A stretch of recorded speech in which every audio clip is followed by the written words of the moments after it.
Welcome Beyond the Pixel, episode 11. I'm Luis Fernando Sandrin, technical designer, and joining me is Ken Ha, digital artist. So, let's talk about Tony Hawk Pro Skater 1 and 2 then. Tony Hawk Pro Skater 2, 1 and 2. So you were saying you beat the entire thing before it came out? Before it came out. So what do you mean? Do you mean like you beat 1 and 2 before it came out? No, I mean I got Tony Hawk's Pro Skater 1 and 2 on Thursday at, what was it? It was 6 p.m. It was weird. It came out on Thursday at 6 p.m. So not Friday, which was when it was supposed to be released. I forget the dates already. This was like 2 weeks ago. Played it nonstop for like 4 hours, and I beat both games 100% with my created skater. So you're talking about like the old school PS one and no, the one that just came out. Oh, okay. You just got yeah. Sorry, you got early access to. I didn't get early access. It was weird. It just launched at 6 p.m. the day before it came out. Usually we get games at 9 p.m. right? Oh, that's like when weird. they go launch. But this game for some reason was out at 6 p.m. Pacific time. And I said, you were okay, on the grind. My evening is gonna be full of Tony Hawk. And then by 11 p.m. I had done pretty much everything in the game for one skater. Oh, okay. Yeah, I see what you mean. Dude, that's crazy. This game is actually so much nicer to watch now. I have a friend that was really, really into it and would be playing whenever I went over at his house to play like Smash Brothers. And it was so painful to watch because the game, it's not like old games were bad, but dude, they were in like 320p. It was so pixelated and hard to see what was going on. Like I didn't. The hard part for me for like doing, because I like to do like combo records or just try to break my own combo record, right? Mm-hmm. In the old one was to see like what the objects were actually supposed to be. Like it's hard to be precise when the pixel is like so big. Oh man, I don't know. Like at some point it just becomes the Matrix, you know? You don't see pixels, you see opportunity. At a certain point you just get into Tony Hawk Vogue state. Something takes over you, right? The spirit of the Birdman just possesses you and you just skate. You just go, and you're hitting combos, you're hitting gaps. You're hitting all the spots that you need to. You're looping around the warehouse at like 50 miles per hour, and you're just doing combo after combo after combo after combo, and it's a great feeling. I love Tony Hawk so much. Probably one of my favorite franchises of all time. So how would you rate this remake in terms of just like a spiritual remake? I'll rate it 10 kickflips out of a Benihana. I've heard a lot of people say this is like a really good combination of the different physics throughout Tony Hawk 1, 2, 3, and a fourth one, right? So like it's a bit more like the gravity is a bit more like Tony Hawk 1, I guess. The feel is a weird combination between 1 and 2, I feel. What do you think? I almost feel like it's its own thing. Like it's hard to put a finger on it, but you know when you play it, it's like this is not what the original games felt like, but that's not necessarily bad. They basically took a lot of the moveset from 3, and a bit from Thug as well. Tony Hawk's Underground. So you can do things like reverts. You do a vert trick, you come back down, you do a revert. Your board switches the other way around. Combo that into a manual, and you can basically do a combo throughout the entire level by doing that. Tony Hawk 1 didn't even have manuals. Tony Hawk 2 added manuals. Tony Hawk 3 added reverts, and that's kind of when it all came together. That's why Tony Hawk 3 is considered one of the best games of all time. I still throw Tony Hawk 3 into my PS2 every now and then. Dude, it must be so nice to be able to play like a good-looking version of that game. Oh god! In this game, like you put it on my 4K TV and you throw on some HDR in it, it's a looker for sure. I was talking to a friend while I was watching them play this, that I was like, this is the dream of what I want to happen to Smash Brothers Melee, for someone to like take that game and remake it as beautiful as proper as they did this one, because like this one I think it's even trickier because you're right, like you said, they didn't copy everything exactly like any of the particular games, but they had to make like conscious decisions here and there, but the decisions they made, it's hard to stay true to an old game, but they really did it, it feels like, right? And it looks like it, right? Well, they also messed up once because they had Tony Hawk's Pro Skater HD, which also took the levels from 1 and 2, basically the same thesis of this game, and that game just it felt wrong. It Well, felt what did they do off. wrong? I never played that one. What You did they just do knew wrong? it was just one of those intuitive things. Like you picked up a controller and you just said, "No, this doesn't feel right." Whereas you pick up this control, I can't really describe it to you. Like this, you're asking me to explain 20 years of muscle memory, of just playing the game over and over. Is like I can't express to you what makes the Tony Hawk game feel right. You got to have that quickness when you land the trick. You got to have the snappiness when you go into a grind. And there was a bit of like a floaty putty feel to HD. That's as best as like I can explain it.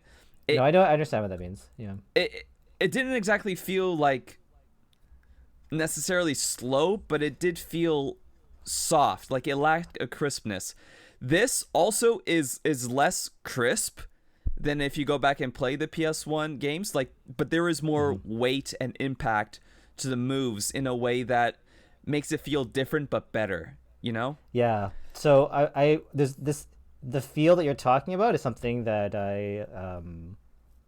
I guess like I have a lot of familiarity with because it's a very big part of like the Smash Brothers games, and anyone who's played multiple versions of them, like everyone can kind of tell because of the movement. And I think the same thing is going on in Tony Hawk is because it's a lot about like the gravity and this like how they determine not just the gravity, but every character is going to have like every impact is going to have a certain weight applied to it. And that's going to, like you say, that's going to change things like how responsive it is or how well it snaps to, or how strong their snap is versus their gravity. I bet you that's the key thing, because when we were talking about just for Smash, it would be like small things like someone would they wouldn't accelerate as fast because while the gravity is similar, their weight like distribution in the game was set to lower, so then they wouldn't accelerate as fast or as properly as like a heavy person would.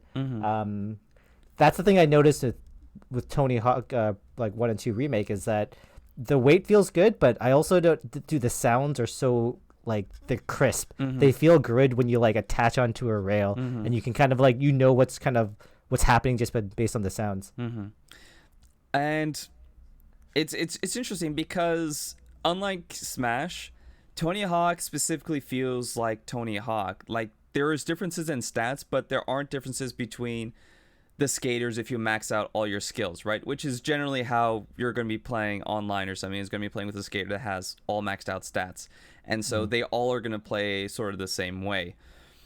And so what you're trying to nail is this basically just one character, and you just got to make that one character feel amazing. You got to make it feel like what you remember it is like to play Tony Hawk, but not actually what it felt like to play Tony Hawk back in the day, Dude, one of the biggest things this game I love that this game did was that they kept the soundtrack from the old game. They kept pretty much all the songs. Yeah. It's such a throwback to hear that much Billy Talent and like Billy Talent is actually the new song.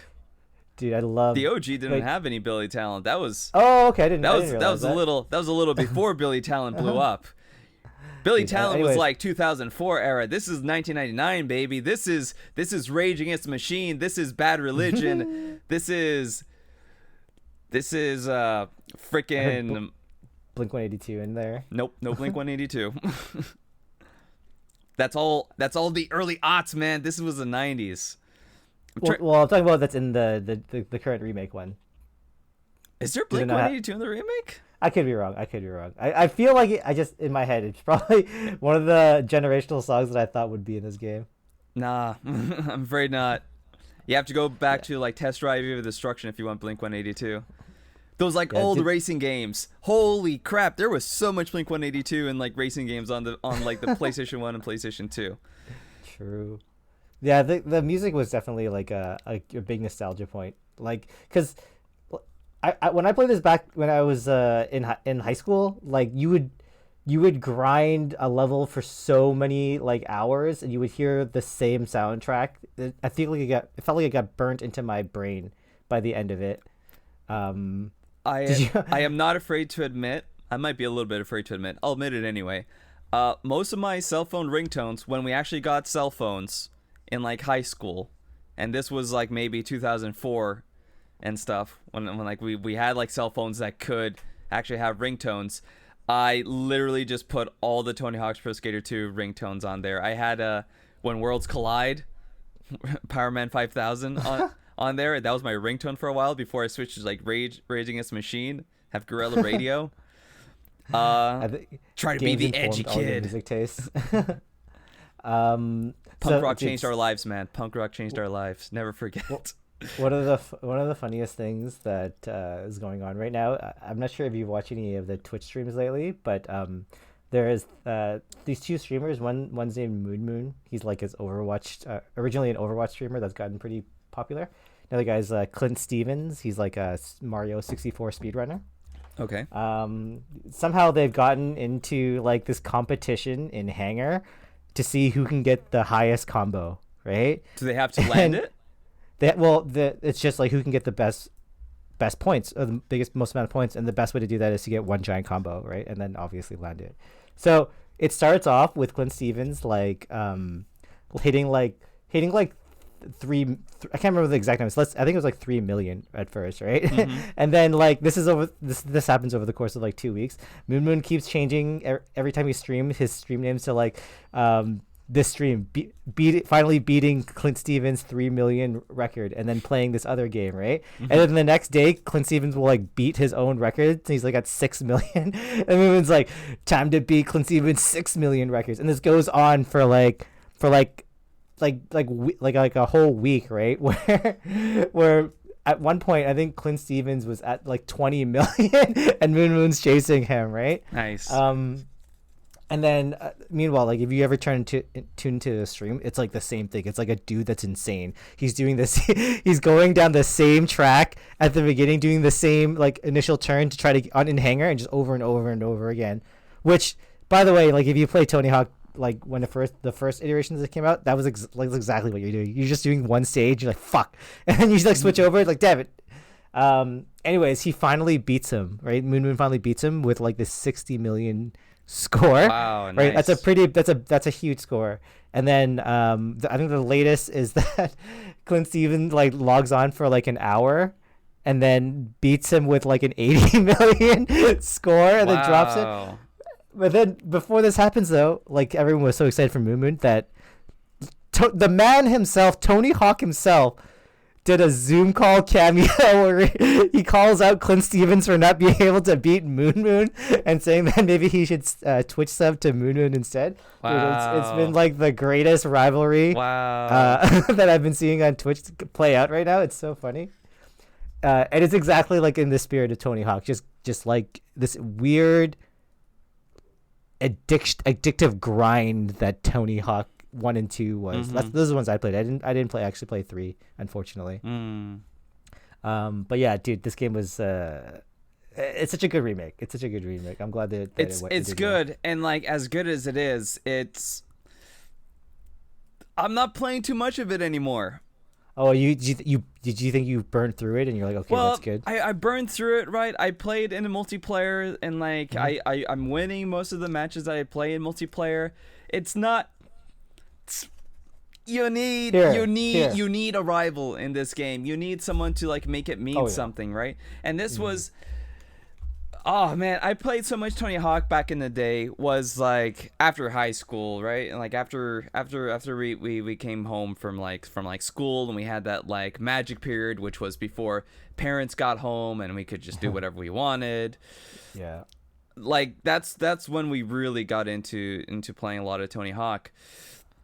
But nowadays, like when I was at the startup studio where I started working at, I should probably not flick this thing while we're recording.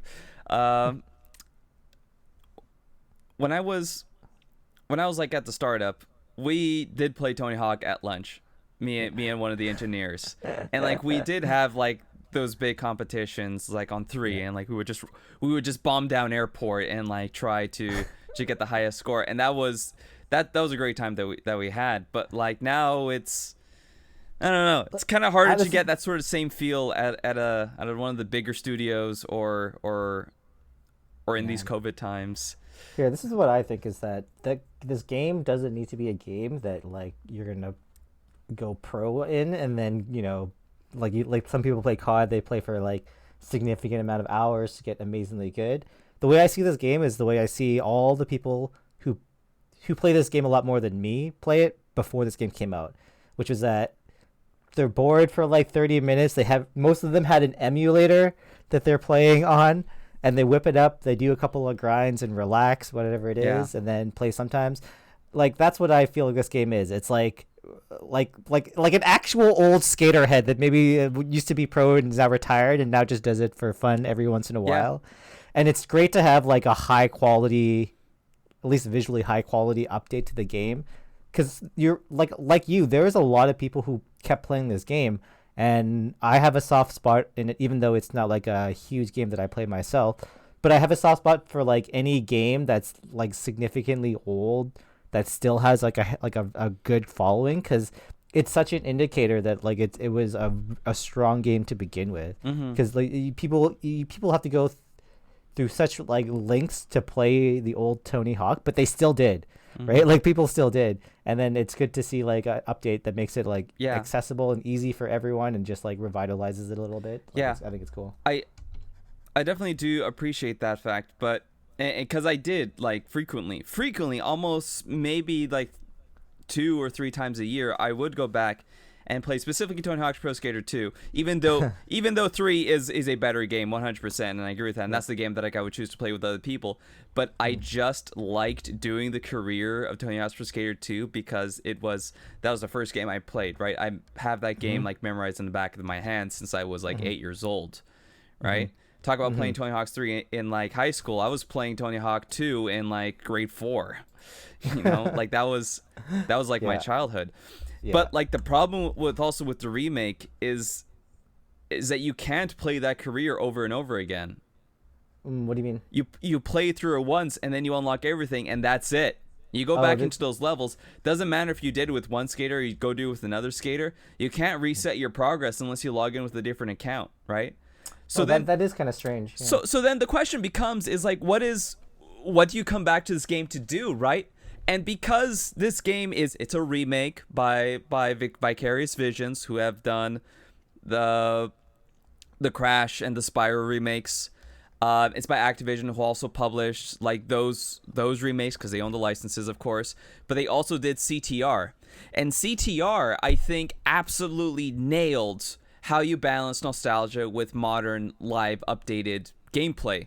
Because and CTR is what, by the way? Sorry, yeah, I should say Crash Team Racing, the kart racing game with Crash instead of Mario, right? Right. Yep. Which I will still go to bat and say that game is better than Mario Kart, and I would play it over it any day of the week.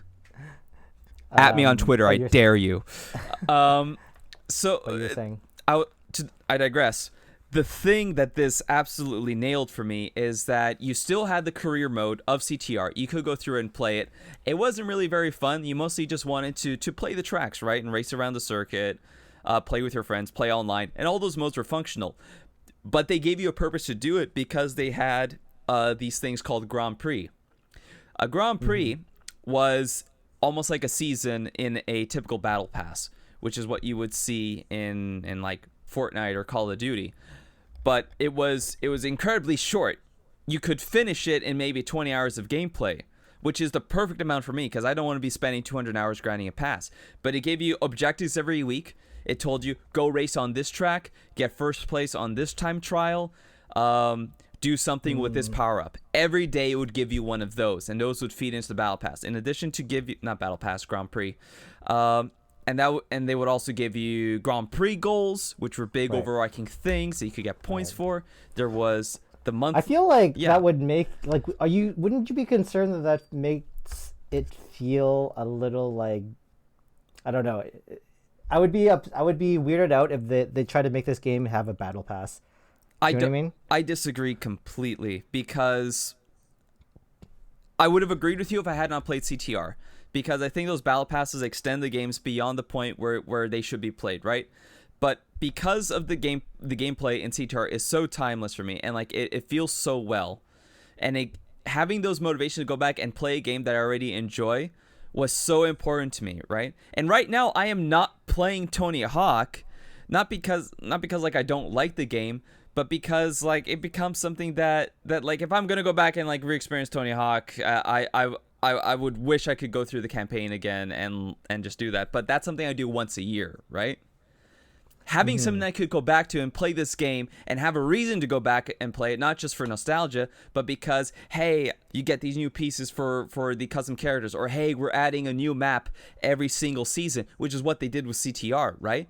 Wouldn't you love to have a new map every single, like, 2 or 3 months for Tony Hawk to come and check out and play? That would be amazing, that sort of live service. It's a game that pretty much, like, I'm going to come under fire for this, for sure, but it's the game that begs for that sort of like support. And I feel if it is done well, like it is in CTR, it is not like exploitative in a way that you feel like you're missing out by not playing it. Yeah, my question would be, is that something that's likely to be possible? I agree. Like, I think what you're saying is, like, if you were to execute it well, it would be done well. But my point is that if a game were to add in loot boxes that was like a remake of a PS2 or 1 game, I think in a lot of consumers' eyes, probably justifiably so, they would be concerned. Yeah, which would not be implemented well, right? Which is why CTR didn't have loot boxes. I know, but sorry, I meant like anything that's similar to the idea of monetizing and playing and having the game set up as a service, an ongoing service, right? Like, I don't know how I would feel, and I could be wrong with this. Yeah. This is just me playing devil's advocate right now. If, let's say, the new Super Mario bundle pack, you know, that they're 3D just All-Stars. announced, 3D All-Stars, had a bunch of, like, let's say, games for a service things integrated into the old versions of the game. Like, you could play Mario 64 now, but then, like, you can do a battle pass to get, like, different Mario 64 outfits. Now, in my head, that actually sounds like it could be kind of cool too. So I don't know what the right answer is, but I think it would feel weird, right? Yeah, go ahead. The thing is, it's all about implementation, right? And like, it's like any sort of game design mechanic that you put into it is like, what is the player getting out of this, right? And like, I can pitch you a version of a pass for Mario 64 that you would be absolutely hooked on. Like, imagine this. I believe you. But like, give me your version anyways. Like, imagine this. If you went into Mario 64, right, and we had this pass, and like every 3 months, we added a whole new world to Mario 64, right? With a whole bunch of new challenges, right? And then like, and we would remix like old challenges as well. And then would say like, hey, go do the race with the Koopa Troopa in Bob-omb Valley, but this time he cheats. He take a shortcut, and then you have to beat that sort of challenge. And then you do that, and then Mario can equip these shoes that have wings on them, right? You get that reward because you won. You immediately have a carrot, you have a fun challenge, and you're remixing a game they already liked. That's exactly what CTR did. I will counter that. I would be, some people, including probably myself, but maybe not, would be a bit mortified at the idea of having a remake of Mario 64 and then changing game mechanics, or even if they don't change the game mechanics, but they added in some sort of additional loop to try to get you to play longer. The problem is that I think that it feels disingenuous to a consumer audience that wants the game that they played before. They essentially want what Tony Hawk is, which is a remake that tries to stay true as much as possible and you know, does a good job in changing where it has to change, right? But I don't know how much people would be super accepting if they, like, how much can you change a core game in the remake and then still people will be happy with it? I mean, cut to FF7 quote unquote remake, which is like a different game practically, right? Yeah. So like, I could be wrong. I think that there is a line there though somewhere that might be, you know, a bit weird, right? That's all I think. The thing though with these things is that you would still have that old experience that you wanted, right?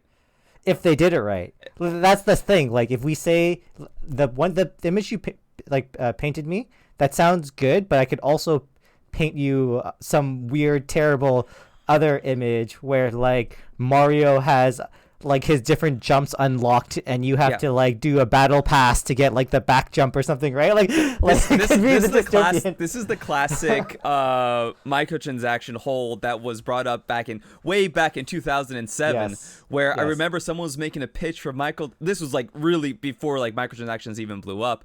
Someone was making a pitch and like, wouldn't it be great if you could pay 10 cents on your mobile app and Mario jumps 10% higher? And everyone was like, no, it is not. And like I remember this. This was like an interview. Yeah. I don't remember the exactly, but this was an interview that I watched, and this person said those exact words, and the internet revolted.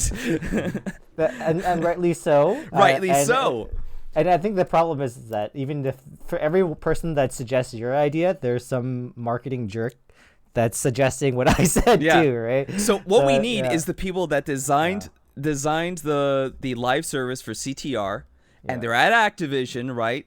We need to get that person, that team, wherever they are, get them on Tony Hawk, put in some levels from Tony Hawk's Pro Skater 3, put in some daily goals, ask people to find these hidden gaps, do these tricks. There's already these challenges in the game, actually. This is something that you may not know because they didn't really tout a lot about it. There's a whole list of challenges that say, there's a lot of stuff like Get Theirs, which is, hey, starting from this gap, make a 40,000 point combo all the way to this gap. And then you think in your head like, well, this gap is all the way over here, and you're like, oh man, that is all the way across the level. How am I going to do that? And that becomes a fun challenge, right? That wasn't in the original game.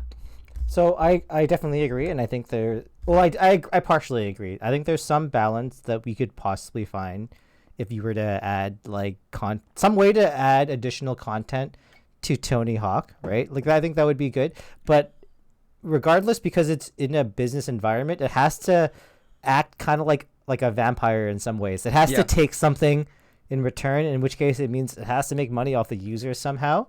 And so that would be like that's the finest line to tread, right? To do that for a game that you're already buying.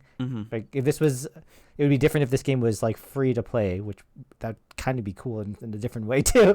Like if this was like sorry, what was that racing game that we were talking about in the last episode that has like all the different communities that you were talking to me about, and it also has Trackmania. Like if it was like something like that where people could build their own fun little parks, that's also kind of cool. You can actually in this game, and there's a whole cool server that has a lot of custom created parks as well. Okay, then never mind, that's awesome. But anyways, you I could see how a partial game of service would be good for could be good for Tony Hawk, but I could also see how it could be terrible. I would even go as far as to say like they should add different pieces for your custom character as stuff that you can buy in the shop, because currently I didn't really buy a lot of stuff in the game using my in-game currency. There's no microtransaction in this game currently. But nothing in the shop really caught my eye. I wish there was some crazier stuff like you could have in like Thug, like angel wings, or like these really crazy outfits. And the thing, I think it's a miss.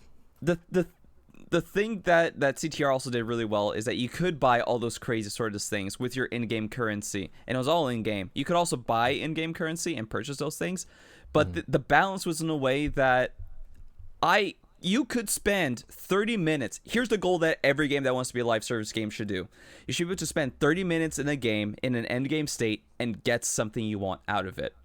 In CTR, I could spend 30 minutes in that game, do the daily challenges, and have enough currency to buy a character that I didn't have before because there was no duplicates. Yeah, I can see certain people being drawn to that. I mean, but it also, like, a lot of people in Tony Hawk fans are just, they're fans of the grinding the physics of the game. Like they enjoy that kind of sandbox physics like element of it. So yeah, it could be. I think it could be both. Yeah. Okay. So moving on. Let's move on. From the skateboards. Let's watch from the skateboards to the Star Wars. Dude, the trailer is exactly what I want more of for Mandalorian. It's so good. Just to catch myself up with your knowledge, you've watched the first season, I presume. Yeah. Okay, good. This is going to be spoilers to the first season. That's literally the only reason I got Disney Plus. If anyone is listening to now, here's your spoiler warning. That's it. Okay, so There was a couple of things I wanted to bring up besides the trailer, but I also just wanted to talk about season 1 as a whole because we never really got a chance to do that. Okay. I'm just gonna have it playing in my background without audio. So I have a friend or coworker who's recently started watching The Mandalorian season 1, and they're not Star Wars fans. And the first thing that they said to me was like they were kind of like iffy. They're like, I don't know, like it's not like kind of like as good as everyone's saying it is. And my first reaction is kind of obvious, is because I love the Mandalorian, but there was two things I realized. One is that it's kind of a good thing. I really think that Star Wars needs to stop making movies and shows for everybody. They need to start making it for people who love the franchise and have kept it going and know something about the universe. And that's why I felt like The Mandalorian was so good. Because a lot of the things that made The Mandalorian strong, or like people liked about it, were subtle things like nods and callbacks to other parts of the movies or deeper lore. For example, the robot that Taika Waititi plays, the Killbot droid, that like that's a version of IG-88, this assassin droid that's very famous throughout the Star Wars universe in the games. So like anyone who's kind of involved with the universe beyond the movies is would know about it, right? Including all the races, and they go to like the cantinas. A lot of those scenes are callbacks to like old Star Wars scenes. And what I liked about The Mandalorian is that they picked a topic that would be interesting for people that are Star Wars fans, that we're not getting with the mainstream movies. And the mainstream movies are picking the same topic over and over again. They're like, they have the word Skywalker and it's just like circled like 100 times. Like, we have to go back to Skywalker somehow, right? Like everything is based around the same elements and stories. Whereas The Mandalorian follows like a much more smaller part of the universe for the entire first season, right? I like that a lot. I like that a lot, to see a smaller story that might build up into a larger story. What did you think of season 1? It's interesting because I am Star Wars ambivalent, I like to say. It's like I do not have this sort of raging fanaticism for Star Wars. I think it is cool. Good. I like the music. I like the visuals. There's like all that stuff I find very, very engaging, and I'm a fan of that. There are parts of the lore that I find really cool and interesting, but I don't dig necessarily too deep in it. I like it a lot when they explore stuff, balances between light and dark, and how Jedi are sometimes like not the best thing, right? And that's I would really love them to do them more. I'm the Star Wars fan that played KOTOR and like thought KOTOR was pretty good. You're a good Star Wars fan, dude. You're hitting all the good Star Wars fan marks. but it's not like I go out of the way and say, and like I will like throw all the stuff on my table and say like, you need to play KOTOR right now. You know nothing, okay. Jon Snow. It's so ironic that the story of the Sith and the Jedi fit perfectly with Star Wars fandom. There's like certain people that have like realize the power of fandom, and then they tap into it, and then there's like the holy side people who are just like, the movie is great, it changed my life, I met new people. And then there's like the evil Sith side that's like fallen into hatred, and all they can talk about is the parts of the movie they hate, and it fuels them just like the dark side does. So I think that's what you're talking about. I am the balance. That is interesting. I do like your point of view in terms of someone that isn't a massive Star Wars fan, though. Like I think you properly represent what a lot of Star Wars fans are probably like. They've watched the movies, most likely, most of them, and then they probably played or seen a few other additional pieces of Star Wars, right? Like if someone says like there's a new Star Wars movie, and like I'll show up for that. Someone says a new Star Wars game, I'll show up for that, and I have the context for that.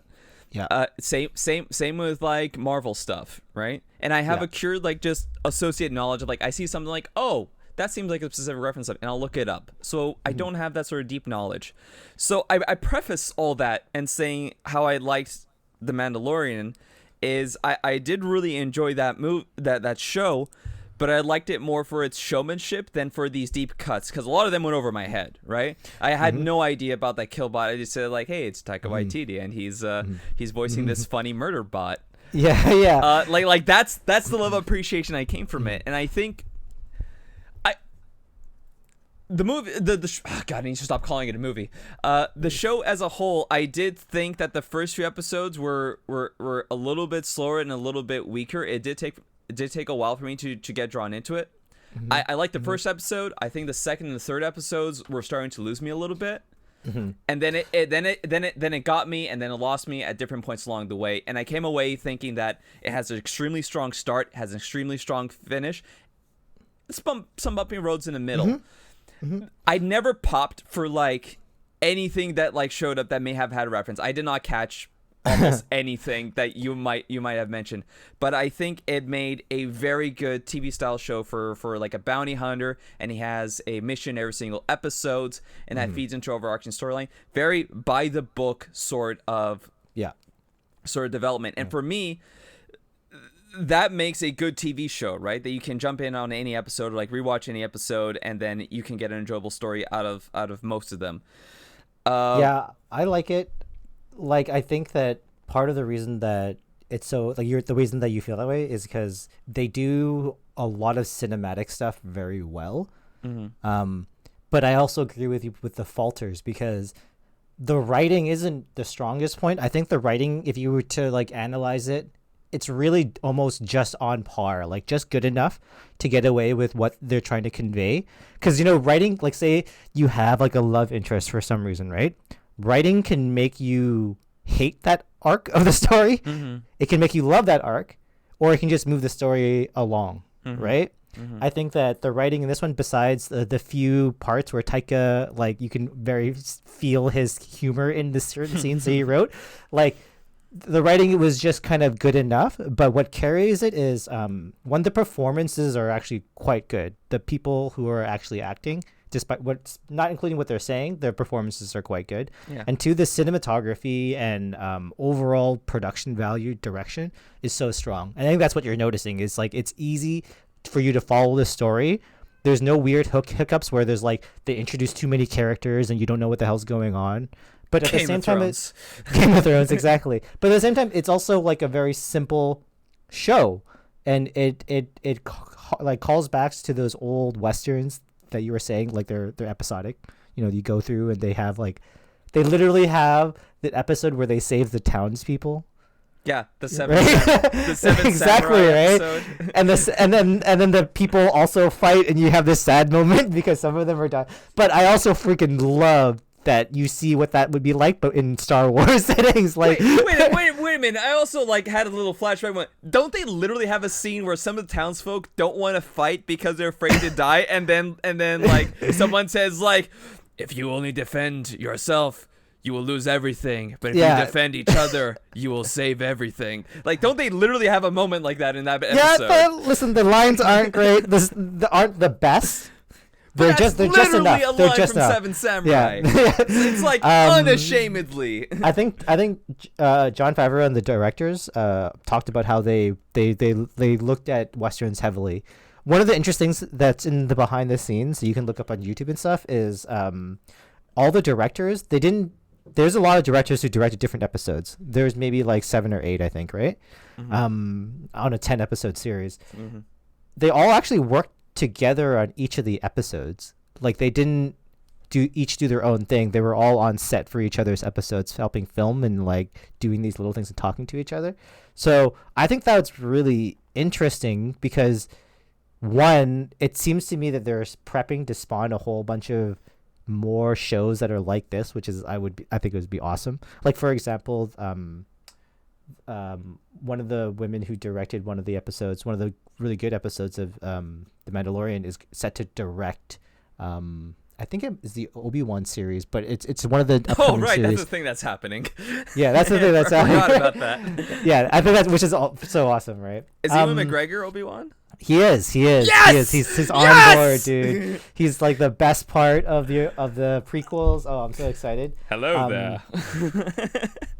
So, one thing that I was wondering about the Mandalorian was how much, like, Pedro Pascal is actually in the suit, or is it some random dude and they just get him to do the voiceover and he's in some beach in like in the Bahamas, like zooming in his like voice lines or something like that. Yeah. Because the acting is actually pretty good. Like, it's hard to convey emotions with a helmet, right? Like, they do a pretty good job. Well, I mean, like, there's certain actors that are just like really good at it. Did you ever watch Dredd? Yeah, The one with Carl Urban. Urban. Carl Urban. Yeah, My God. I watched that. Oh, I love him as Dredd. And like in Yeah. ways that Sylvester Stallone like look, I love Sylvester Stallone. That Dredd movie was not no. It was Carl definitely one of those Urban old is my 90s Judge movies. Dredd. Okay, so to get into like the new one, everything looks good. They don't tell you too much about the stories, but there's like this brief shot where they show X-wings, and Oh yeah, so someone popped for that, and I'm talking to that someone. yeah, I have a little like reaction every time I see X-wings on Yeah, screen. I know you want to date starships. We've been over this. It's so good. So one thing that I am interested is to hopefully find out more in the universe about what the hell happened to the Rebel Alliance after episode 6, because the show takes place very soon, or like I would say maybe like not very soon, but a few years after the episode 6 ends, and and you know the Empire is supposedly destroyed with Palpatine dying. But in episode 7, which isn't too long, it's supposed to be like 10 or 20 years or something like that. But the entire Empire is like now the top dogs again, and they don't explain any of that for no reason. There's no explanation in any of the 3 movies. Like, it's part of why it frustrates me so much. Emperor Palpatine said, "Execute Order 77." Yes, like go on to the next one. That one didn't work. There's another one here. I also had a plan to build 70 billion Star Destroyers. Like, come on. Oh. What if the child like killed all of them? Oh, that would be great. You know?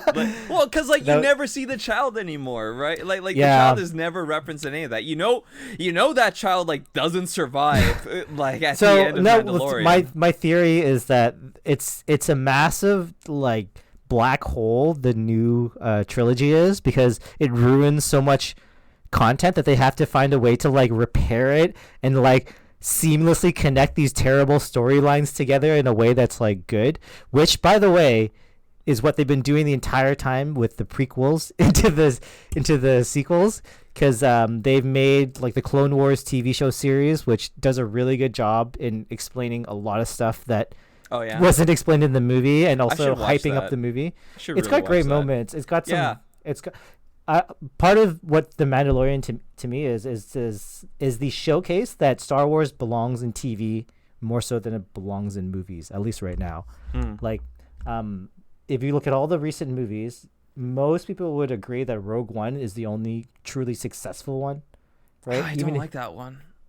Well, even if you don't like that one, I'm in the minority. I don't understand why people like it. It's held up as the one that did most of the things right.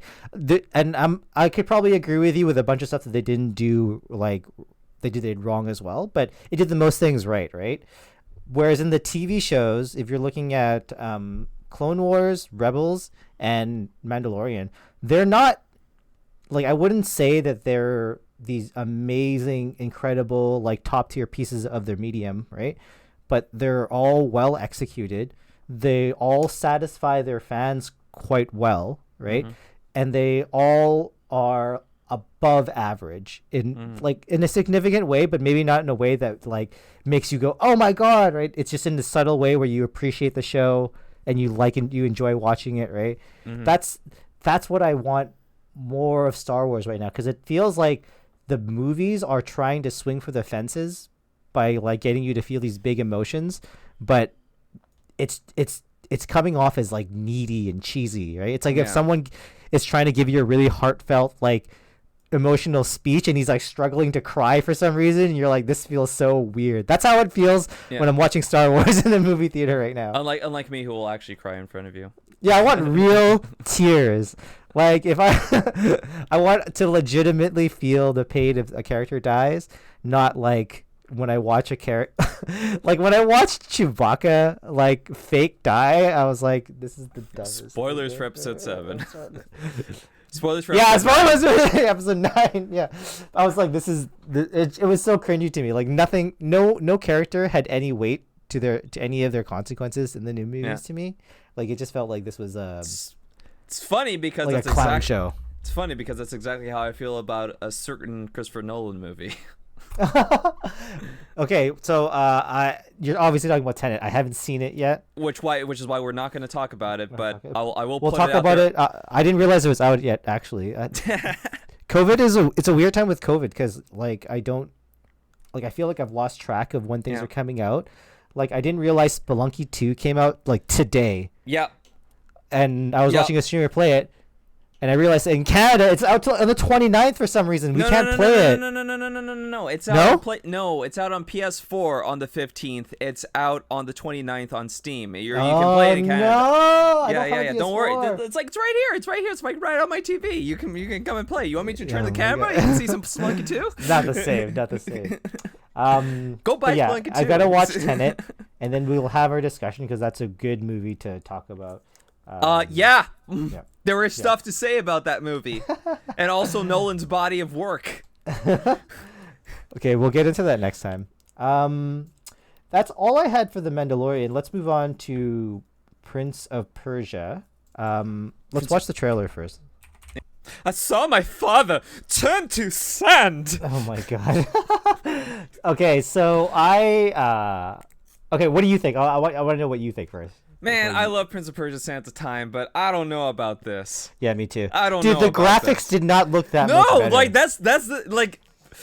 I thought it was like I was asking at the beginning. He's like, "Is this the first game? Like, is this the before transformation?" Like, no, this is the remake. There is.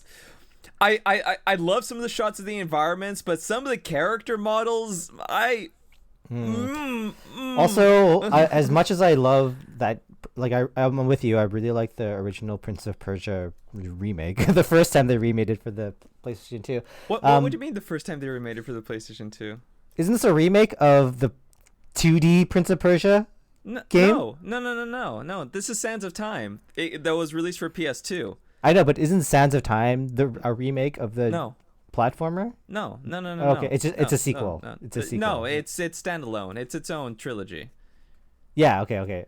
Oh, okay. So it's... some of the basics are in place, right? There's a prince and an evil vizier who has caught a princess, and but in the first one, it's like the princess needs to marry the vizier before an hourglass runs out, otherwise she dies. That's the 2D one. Like that's the original Prince of Persia storyline. Here it's like it's much more involved, right? And the princess isn't a damsel in distress. She's actually like a pretty significant force in this game. Right. Yeah, either way, I think that the original gameplay that I was playing on the PS2 era was already like of its time. You know what I mean? Like it was good enough for its time, maybe even good for its time. But now we have games that are significantly better at.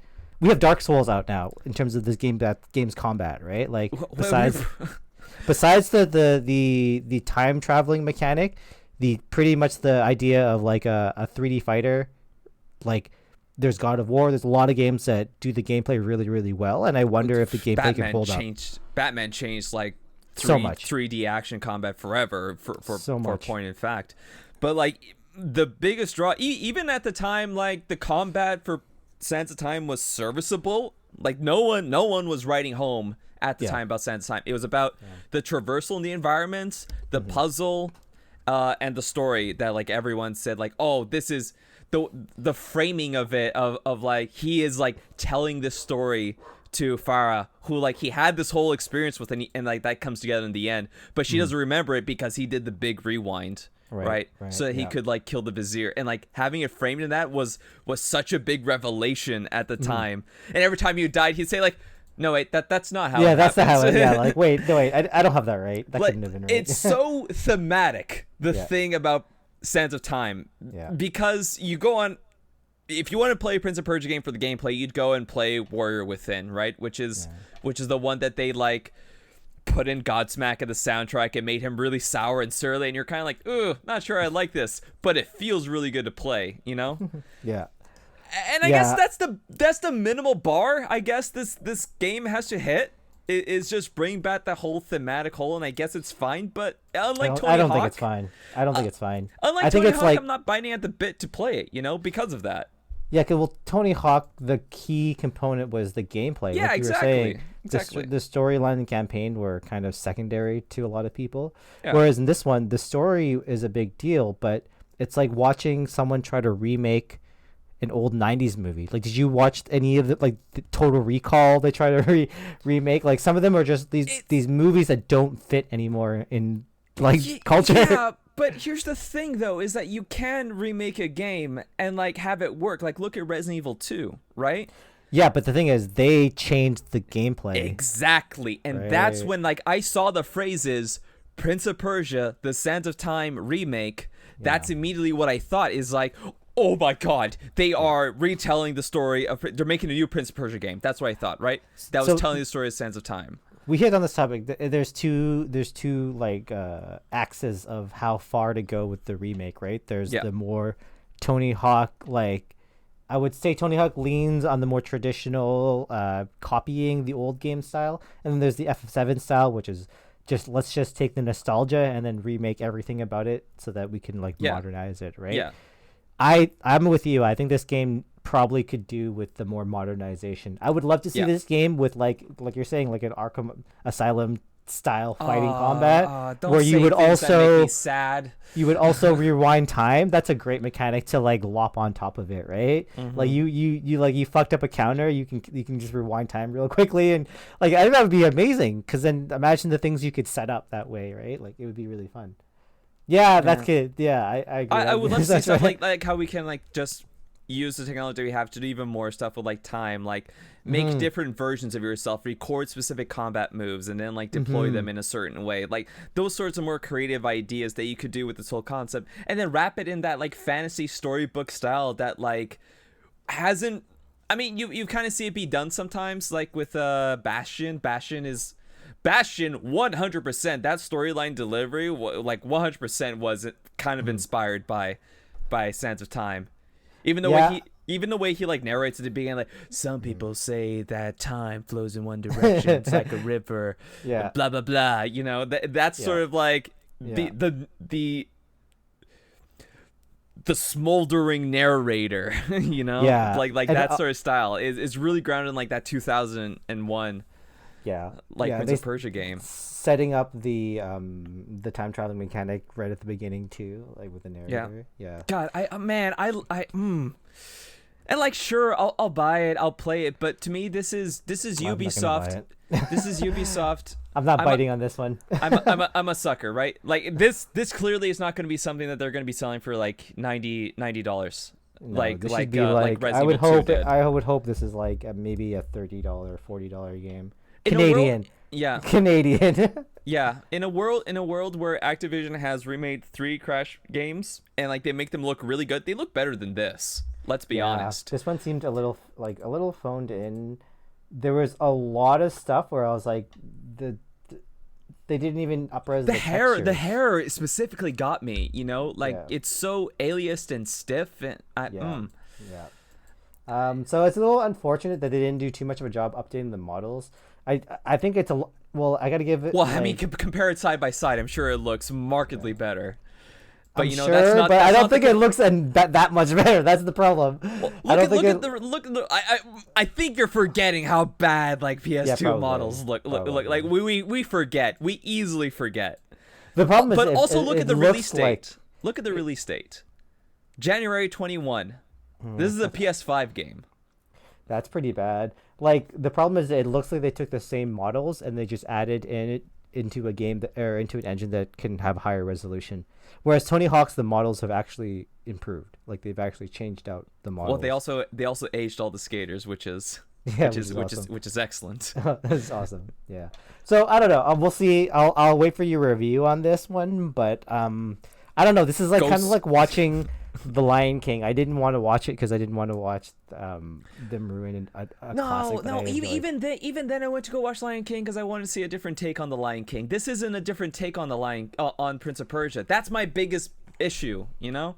Yeah.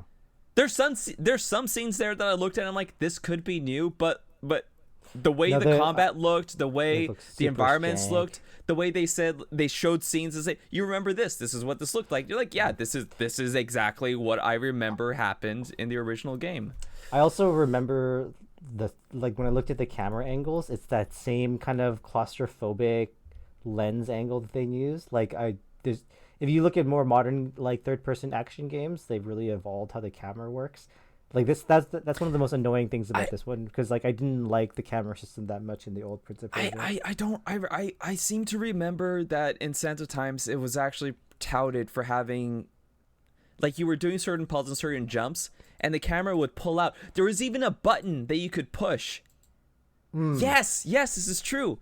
There was a button you could push, and the camera would zoom into a corner of the room, and it would track the prince as he navigated the room. So you could have that extremely wide-angle camera. It did try certain things like that, in addition to having the very close third-person camera for sure. But if you think about it nowadays, think about the camera in God of War, think about the camera in Batman. It is much closer together. I think that's still.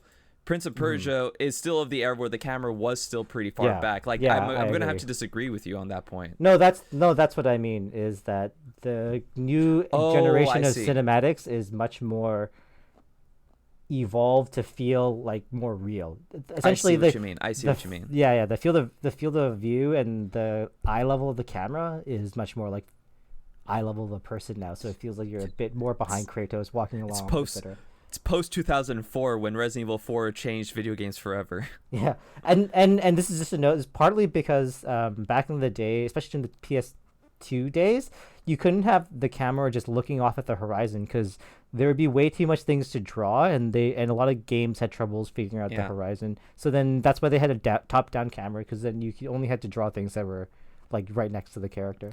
This is kind of the thing that might be nice to look at in the Prince of Persia remake, because because of that specifically, a lot of Prince of Persia Sands of Time takes place indoors. And when you do go outside, and there's a part in that game where you're climbing the tower, is it the Tower of Time? I can't remember. You climb a large tower, right? And you spend a lot of time on the outside of the tower, inside the tower. Yeah. And it's nice, right?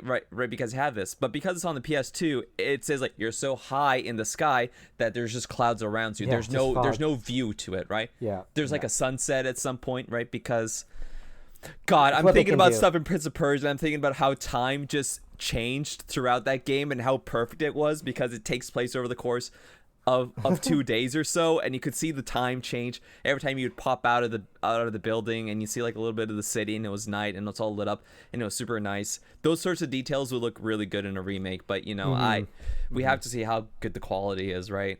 Yeah. God, I love Prince of Persia. It's funny, we have a lot of remakes today because the next thing is also going to be a remake or retelling. Why don't you pull up the Dune trailer for yourself here? Let's do it. Yeah.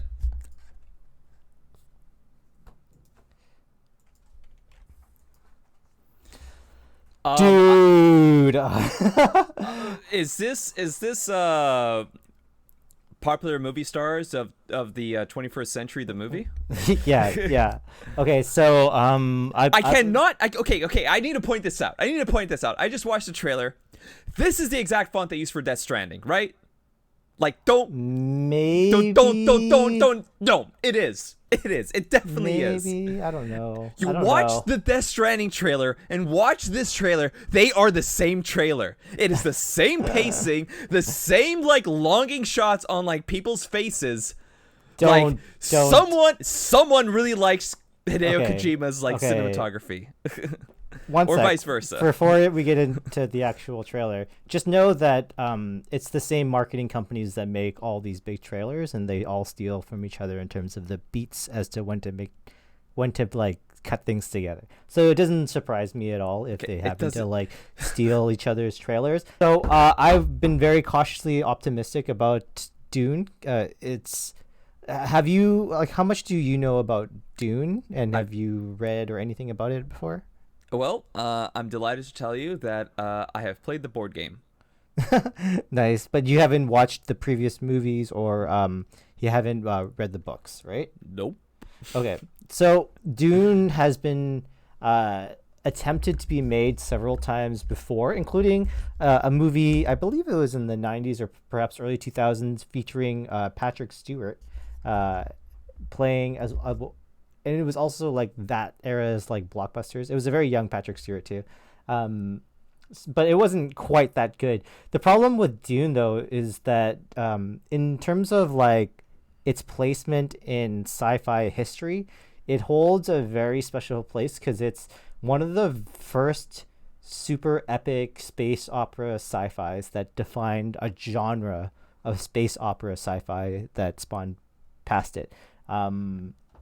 It is the first of its kind to, in book form, tell a story that's first off multi-generational, that spans a very realistic but also extremely heavy in its own world building culture, like universe, that spans like a galaxy. So it has in that universe, this isn't really spoiling because I think that even if you were to watch this movie, you would want to come into with a bit of context.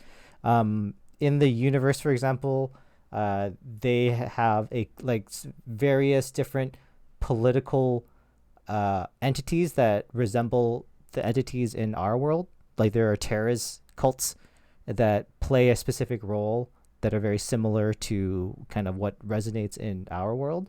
But there's also things like a sisterhood that can partially predict the future. And that's that's the method they use for interstellar space travel at like super speeds, is that they are able to predict like the correct course. That's kind of like the overarching plot line. And a lot of the story's arcs revolve around control over resources that allow this kind of interstellar space travel, right? So it's about the spice trade as well. The spice trade, that's part of it. Spice is essentially the fuel that allows these people or creatures that are pilots in the universe to be able to navigate the universe, right? And even in that itself is an extremely complicated bit of story to be telling. It does not lend itself to a movie very well, right? But having seen this trailer, what do you think of like what would be your impressions? And I'll tell you my impressions coming from like a Dune fan. I mean, me not knowing anything about Dune, this movie seems to tell a story of a young ruler rising up to replace a father figure that he looks up to, but maybe isn't doing the best job. And that's most of what I got out of it. And there's a lot of typical Hollywood stuff that wants to draw you in, you know, big fights, big explosions, big armies, and the most important asset of all, Dave Bautista. So Dave Bautista plus what's his name? He's he was Drogo in Game of Thrones. Yeah. I can't remember his name. He's an awesome guy, but he's great. So he hasn't ascended to Dave Bautista levels because we can't name him by memory yet. I kind of completely understand your perspective. I don't think if I was to look at this trailer on a surface level, there's anything besides the high caliber of actor and then maybe a well executed trailer that's put together, right? Everything that gets me excited about the film is actually, it has so much to do with its own backstory and the ability that it looks, or the confidence that it gives that it'll execute it well. For example, and this will be good because then I'll take you through what my feelings were. The main character, the young guy, if you want to pull it up on your screen, we don't have to include this in thing, but if you want to follow along. Anyways, the main character, he's in a very difficult role because he has to play this kind of brooding type main character that has to be likable, but it's kind of like every Final Fantasy character that you can imagine. Main character that you can imagine that is like a silent protagonist that like has a lot of thoughts going on inside, right? My big worry for him would be that he in no soft way to put it, like looks too much like a bitch.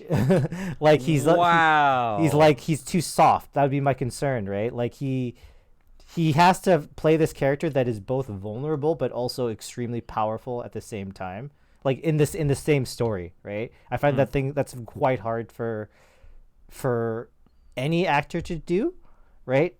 So that was one of the first pieces of confidence. This particular character actor has been in several other upcoming movies, including one called The King, where he plays essentially a uniter of England type story during medieval times, right? Like he's kind of like it's kind of like King Arthur, but he's not King Arthur.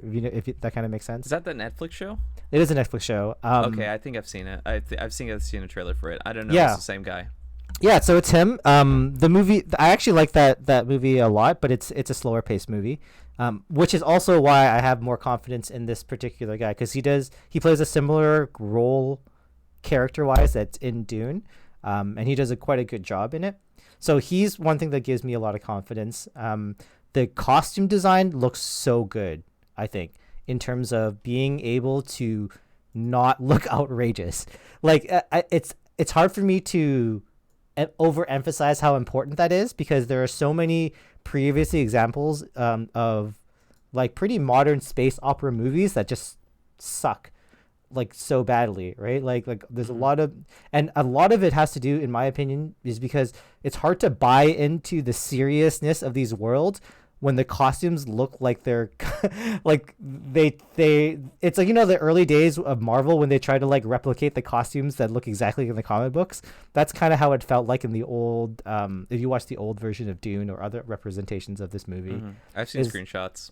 They're so bad. It's because the concepts in the movie are really weird. Like there's like the thing that powers certain vehicles are weird fish monsters that are like in tanks and stuff. Like it's over the top, right?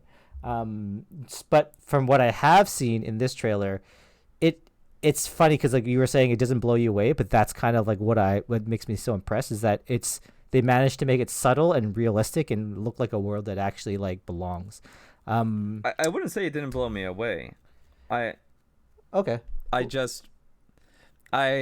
have any context to it. Like a trailer always looks good to me, you know? Yeah. Well, that's what I mean. That's why I don't know how much value we as a society have to like put into a trailer before a movie comes out. I agree. I think that I can't. I'm still cautious. Like I have if I watch like a trailer for a game, I have a pretty good idea of like what the graphics are gonna look like, what the gameplay like. If it's a gameplay trailer, are. If it's a gameplay trailer, yeah. Careful not to talk too close to your mic because you're peaking. Okay, sure. But yeah, with a trailer, it's always you're getting a piece of a 2-hour experience. It's hard to tell how it fits, you know. And it's also heavily edited, like extremely edited parts of the movie. So I agree. Like there's not much you can tell, but I have my own system now to try to take away points from the trailers to see whether it's good. And it's never about. You feel excited, right? They're showing you the things that you as a fan of Dune would like to see. I think that what I'm excited about isn't so much what they were showing. It's like I was saying, like there are certain things in movies that you can't fake, like you're talking about. Like, you know how like we were saying gameplay, it's hard to fake gameplay because you can actually see how it plays, right? Or costumes. Yeah, costumes would be one in movies, and cinematography is another thing in movies because they can't show you made up shots. They have to show you actual shots from the movie, right? They can edit it in any given way, but when a shot is composed like very well, like that's a great sign for the movie, because very rarely does usually there's one overall cinematographer that controls the kind of like directing and everything that, along with the director that suggests it, right? So like if there's the consistency of strong shots throughout the trailer, it makes me believe that like at least technically with the cameras and the director setup, they know what they're doing. Story wise, I don't know. They could decide to do a whole bunch of really weird shit going on in the movie that makes it terrible. But on the surface, it at least looks like it's a polished car. You know, like the paint's not rusted off and like the door opens okay. Like we haven't driven it yet, but it on the outside it looks like it should at least be promising, which is a pretty big plus in a movie that's in a franchise that's been done pretty bad in so many ways, and also so many directors have tried it. Like so many big directors have tried it. How many Dune movies are there? There's just the one, right? I believe that there is two older movies. I think they're generational jumps apart, and then there was a series with Susan Sarandon and a bunch of other people that was not quite as good. Oh no. It was all for the same reasons. Like the story that Dune tells is very big, and the show. This was before Game of Thrones and Breaking Bad, where shows proved they could be of really good quality and could afford big budgets. You cannot make the story of Dune with a small budget. Like you saw the giant worm that was like at the end of the trailer, right? Yep. That is a incredibly important part to the overall story of Dune. Yeah. And they put it on the cover of the book. On the cover of books, but it's also like we wouldn't be able to do it justice until recently, where we have CG technology, right? Like there was no way for us to properly show a giant worm, and so it's hard to watch an old movie because they're like worshipping and talking about these giant destructive like cataclysmic monsters, and then they show like a puppet like coming out of like fake sand in the ground to represent this giant worm. You're like, okay, I've lost the believability factor. I know the worm is a huge deal in the board game. Oh yeah. You could lose the entire game because of that damn worm. It's funny that you played the board game. What did you like the board game? How did that play out? I have very mixed feelings on it. I like it in concept. I've never played a good game of it. But like it's revered. It's like the movies. That's a good point. It's incredibly revered. I'm not sure if you know that. Like among the board games? Dude, this is just like the movie. It's like the book is revered. Because here's the thing is like there was this old version of Dune, right? And it was like it was made like in the 80s, I think. And like it went out of print and people were like dying to play Dune again. And like they would go for like crazy amounts of money because it was such a particular gameplay. Because you had the circular board and there's different tribes and everyone had a different objective to win the game, if I remember correctly. But like it was a bit unbalanced at certain points depending on how many players you were playing or what factions they were playing. It was a hard game to balance, and your whole game could get destroyed just by like happenstance or the damn worm. And there was actually a recent reprint of it in 2015, and people were I need to stop playing with a switchblade. That people started playing again. Nice. Yeah, man. So I'm cautiously hopeful. There's a bit of controversy with the movie. Not the controversy, but the director came out and said that he was a little disappointed in the movie or the edit of the movie because wait, the director that directed the movie? The director, yes, because he wasn't able to. I think this is the story. He wasn't able to work with his editor directly. They had to do it over over Zoom or whatever. And he wasn't able to be there in person to give feedback. And, editing is a massive part of any given movie. They say like the movie is made 3 times, like once when it's written, once when it's directed, and then once when it's edited. Right? So that's why they make a big deal when a movie is written, directed, and edited by. Yeah, one person. You're like, okay, this better be good. Yeah, so I don't know. We'll see. But the trailer looks... I hope it's good, but man, so much Dune has been like mired in terribleness. Like I think there was also a Dune game that was attempted to come out that was also terrible too. There was a Dune RTS that's actually pretty revered as well. Oh, is it? Okay, maybe I'm there. It is considered pretty. It's considered as a predecessor to what you generally consider as an RTS. I believe. Okay, I could be wrong, but yeah, from my head, I think it came out around the same time as Command and Conquer. Oh, okay, yeah, I remember. I think I know what you're talking about now. But yeah, we'll see. The story, it would be impressive, I would say, even if they were able to do it somewhat justice. Like if they were able to make like an 8 out of 10 movie, I would be really really impressed with the themes in the story. Would you feel better if they just made a movie that, like, what if this movie comes? Did you watch Annihilation? Yep, I watched Annihilation. Yep. Annihilation was written based on the book of the same name, but the director read the book once. I think 3 or 5 years before he shot the movie. And so, like, you read the book and you watch the movie, they are very different. Mm-hmm. It definitely feels like you're watching the movie from someone that read the book a while ago and then just did it from memory. Oh, I see. And like, I really like that movie, and I really like that book, and they're very different. And they tell they tell adjacent stories, but they're different in like theme and delivery. It's like a different people, right? Like it's not even a female cast in the book, right? It's like a no, it is a completely female cast in the book. In the book? Oh, okay, never mind. Yeah. Okay, never mind. Yeah. I think you can ask. Would I? Yeah, I'm just trying to remember now because I think maybe they don't even mention genders in the book, but I'm not sure if that's. I had thought that. Oh, they don't mention names in the book. That's the thing. It's always like the researcher, the botanist, the archaeologist, the whatever. Okay, right. They never use names. But I think they use gender, and I think they're all female.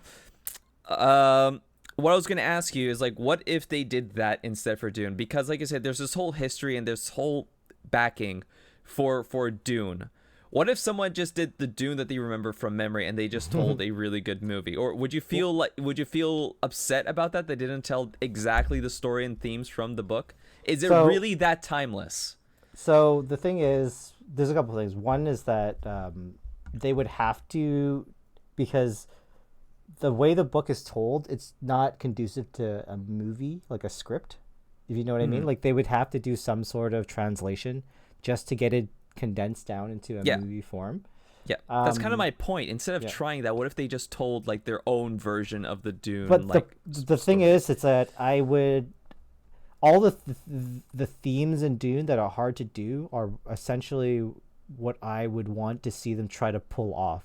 Like if a more successful version of the movie would pull off more and more of these themes, right? They could do less and they could do their own thing to like circumnavigate. But I think like we've seen a lot of remakes try to do that, and a lot of times they're trying to circumnavigate things like that are very logistical. Maybe like the actor has like is no longer available or whatever it is, or maybe like the CG wasn't good enough, right? But every time they do that, like I think it feels like you're missing out, because if you're talking about a truly good story and you break down a story into like these major components, all the components should be leading up to each other essentially, right? Like, or at least to a climactical point. And it's very hard as a writer, I think, to take a very complete story, remove a section, and then be able to like stitch it back together in a cohesive way. So that would be my concern. But with Dune, like, it's just a long story. They would have to take out some parts, or at least summarize some parts and characters, right? Like, it's just unfathomable. So it's about whether or not they do that correctly. But I would agree with you in that, like, you know, I think they have to do that. And it's just but I wouldn't want them to shy away from any themes. Like, if they were to not have a worm and then instead, okay, this is a great example, is like in the old Fantastic Four movie, the really bad ones, and they did Galacticus, and they couldn't render or figure out how to render Galacticus, so they just made him some sort of weird swarm monster that devoured planets. That's what I would not want to happen. Like, don't try to like avoid things in the movie that are important because they're hard to do, which is what I think a lot of like remakes tend to do, or at least like a lot of Stephen King movies, for example, because Stephen King has this habit of writing like really abstract, weird things that are hard to visualize into his books. And so when the movies come out, they all do a great job during the normal parts, but then when they go super weird, they have to make their own interpretations because there's no way to like translate that properly into the film. And I think that's where the really creative licensing or like really creative potential of directors would come out. Like another example of that is The Color Out of Space. Oh yeah, I do. I love that movie, by the way. It is so well done. I'm glad the director's going on to direct the other movies from H.P. Lovecraft, because H.P. Lovecraft is one of those writers who like does write in abstract terms. Yes, probably the king of writing in abstract horror, dude. Yeah, and I think the movie does. It is. The Color Out of Space, the movie, is fundamentally different from The Color Out of Space, the book, because you can see the color out of space, so you can understand it. You know, you can see the effect it has on that family instead of like you just noticing the behaviors are different. Like it is they turn a very psychological story into a body horror movie, right? And that is very interesting. Yeah.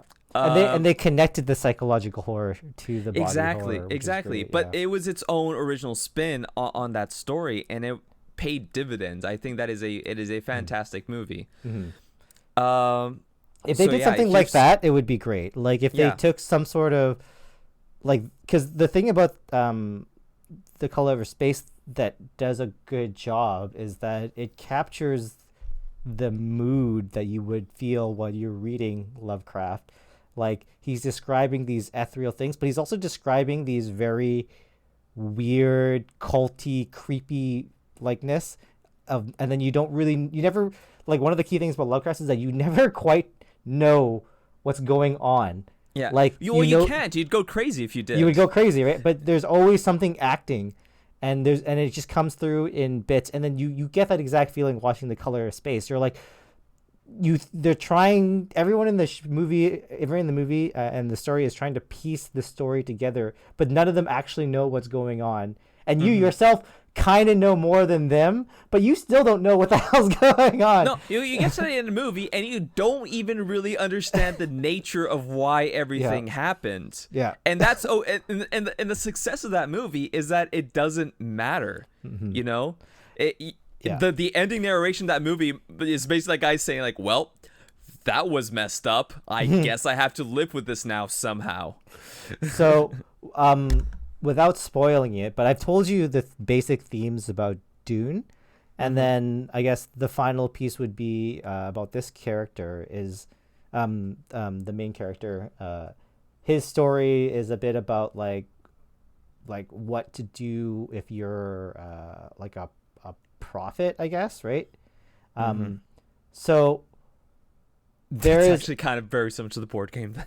Yeah, well, I would hope so. There's one person that can like see the future of like how the world is going to change and who's going to get fucked over, and their knowledge is super important. So you can kind of want to trade and like see what happens. So all of Dune's story revolves around the central figure, right? And so the thing is, there's a certain theme with this character that happens at the end that's very important. I won't reveal it. It has to do with all the things I told you. But if they don't get that theme correct, it's like they missed the Lovecraft part of making the color in space. Like that theme is really, really important, because if you follow up with the rest of the books, which are crazy and probably not that good writing at some point too, because it gets really weird. But it's not that it's bad writing, it's that it gets very, very weird in terms of it's generations of space evolution and stuff that goes on, and then you can just imagine how weird it gets, right?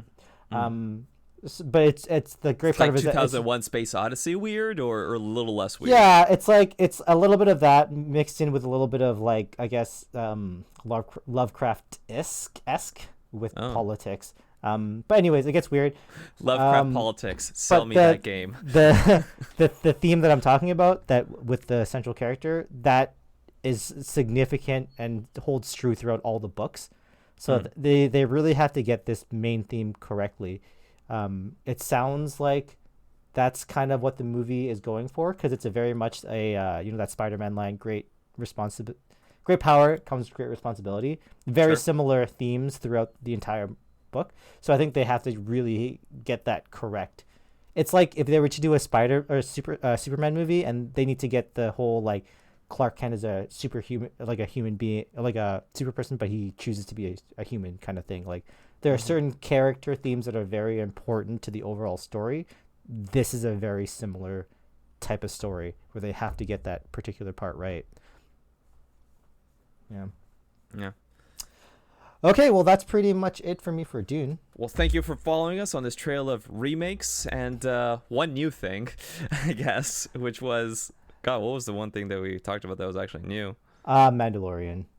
Mandalorian, that's right. It's also a franchise that's decades old. Yeah. But anyway, be careful out there. It's a dangerous world. Take care of each other. And we'll see you next time right here, Beyond the Pixel.